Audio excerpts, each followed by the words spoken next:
ចាំបាច់គ្នាទៅបងសុំមានខ្វាយអូនចាប់ពីថ្ងៃស្អែកនេះបងនឹងលេងឲ្យឃើញមានកូនជាមួយគេបងនឹងចេញឲ្យផុតពីជីវិតអូ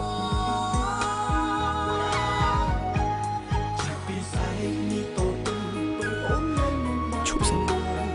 ហើយក៏គ្មានទៀតឡើយអ្នកណានៅក្នុងបងមិនទីទៀត